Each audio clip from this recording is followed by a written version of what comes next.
Fala galera, beleza? O professor Fredão voltou, tá?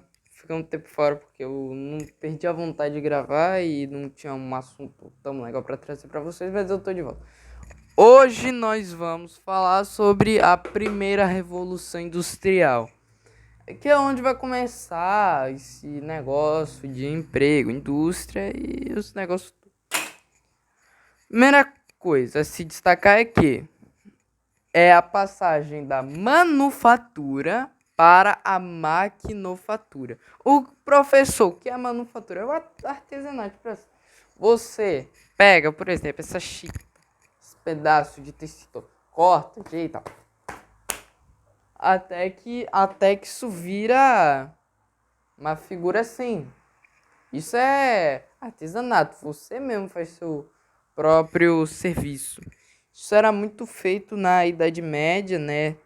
Nas corporações de ofício, época do renascentismo também, mas enquanto um faz aquele projeto, um projeto por dia, uma máquina faz 100 por dia. Então, pro capitalismo é muito mais importante você ter algo que produz pra caramba do que produz até com mais qualidade, mas produz pouco. Também a gente pode considerar que a consolidação do capitalismo do poder burguês. Nessa época, a burguesia, as pessoas mais ricas da população do terceiro estado estavam tentando ganhar seu poder político, econômico. E com isso, e com a Revolução Industrial, eles conseguiram aumentar seu poder. E também foi. E também, não, o capitalismo foi considerado o fim do capitalismo industrial, tá? Foi a passagem do capitalismo comercial para o capitalismo industrial. Foi na Inglaterra, deixei bem destacado aqui, porque foi na Inglaterra a primeira revolução. Ah, meu professor, sei que teve revolução industrial que passou para os Estados Unidos. Não, essa é a primeira. A primeira é só na Inglaterra. Por quê? O alto acúmulo de capitais, né, a pirataria inglesa, o absolutismo inglês foi um dos mais bem-sucedidos do mundo. O absolutismo é quando o rei domina tudo. E o absolutismo inglês tinha acumulado um monte de capital, tipo, com pirataria, saqueando os navios de Portugal e Espanha, até colonizando alguma parte da América, Canadá, Estados Unidos. Também pelo comércio de escravos, alto comércio de escravos, lá na África, e é isso. A invenção também do terno mecânico, porque a primeira indústria da história foi a indústria têxtil, a indústria de tecidos, roupas, para ninguém andar nu. A lei de cercamentos objetiva. O que é a lei de cercamentos? É a privatização das áreas comunais, aquelas fazendinhas de camponês lá. Agora vai existir uma lei que a burguesia agora vai pegar essas terras aí para fazer suas indústrias. Isso resultou em êxodo rural, as pessoas começaram a ir mais para a cidade e também no excedente de mão de obra qualificada. Tinha as pessoas que não tinham condição para trabalhar? Tinha, mas tinha mão de obra qualificada. E como eu ia dizendo, a alta influência burguesa, porque antes da Revolução Industrial teve a Revolução Burguesa. Não, Revolução Burguesa o quê? Revolução Inglesa, que foi quando a Inglaterra deixou de ser uma monarquia absolutista para uma monarquia constitucional. Assim, a Inglaterra nunca foi uma monarquia absolutista total, porque teve, principalmente depois da Carta Magna, que aí o rei não pode tomar nenhuma decisão sem a autorização do parlamento. Depois eu faço um vídeo sobre Revolução Inglesa, se vocês quiserem. A primeira ferrovia da história. Era aquelas locomotivas a vapor que você vê em Toma Seus Amigos, aquele fumaceiro danado.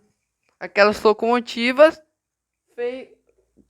que o combustível é carvão mineral. Carvão mineral é o combustível de tudo naquela época. Teve um dia, aliás, 3 dias, eu acho, que Londres ficou literalmente preto. O céu ficou preto de tanta fumaça de carvão mineral. Não é à toa que hoje Londres é uma das cidades com pouco sol da história. Agora vamos falar da situação dos operários. Nós, trabalhadores. Os trabalhadores que não têm dinheiro. As condições dele. Ó, eles viviam de baixos salários, pra você ter uma noção. Eles trabalhavam aqui, ó, de 16 a 18 horas de trabalho, sem intervalo, porque não tinha direito trabalhista, ou seja, não tinha férias, não tinha intervalo, não tinha nada. Eles tinham que trabalhar fixamente sem parar, de movimentos repetitivos. Às vezes, quando o trabalho parava, o cérebro continuava executando esse movimento. Por exemplo, esse trabalhador aqui está lavando as máquinas. Quando o trabalho dele acabar, ele vai continuar com esse movimento aqui de lavar, entendeu?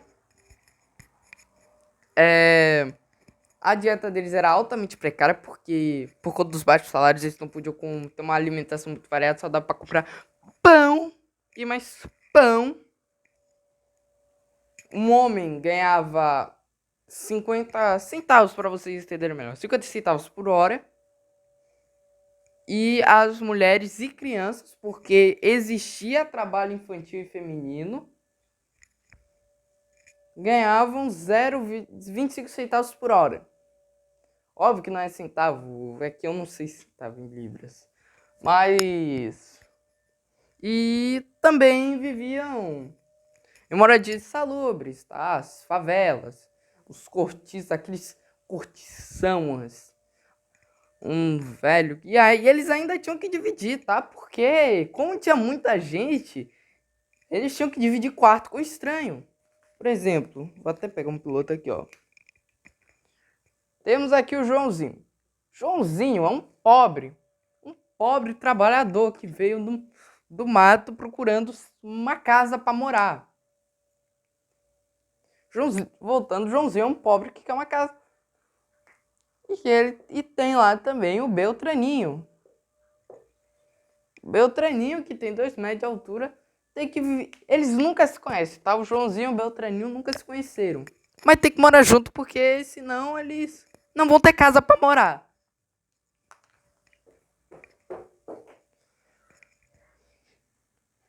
E com isso, os trabalhadores vão ficar pistolaços e vão fazer seus movimentos. Ludismo de Ned Ludd, tá? Que era o principal líder, tinha um objetivo de quebrar as máquinas. Você pega essa régua aqui, sai pegando a marreta, quebra, ataca fogo, destrói as máquinas. E o cartismo era... não eram nobres, os trabalhadores com mais QI. Tipo, os que tiveram a melhor instrução mandavam cartas ao parlamento. Eu nem preciso dizer que isso aqui vai fazer mais efeito. Ludismo, as mesmas pessoas que destroem as máquinas tinham que reconstruir depois, para você ver como esse movimento era inútil. Só servia para causar mais trabalho para os próprios ludistas. E nessa revolução só melhorou a vida para a burguesia, tá? Os operários, tá, continuaram sofrendo, sendo tratados como um bando de inútil não, queria trabalhar, mas assim, sem expressão. Depois de Revolução Francesa, Segunda Revolução Industrial, que eles vão ter mais poder, mais assim, participação. Mas, por enquanto, eles são um bando de Zé Ninguém. Então é isso, tá? Essa foi a aula. Espero que vocês tenham gostado. E qualquer coisa, qualquer dúvida, vocês comentam aí nos comentários. Comentando nos comentários suas dúvidas. Algo que vocês tenham dúvida nesse assunto. Se vocês querem uma aula sobre assunto específico, que o professor explica tudo. Inscreva-se pra gente chegar a 1000 inscritos no YouTube e começar a pagar meu salário. E tchau!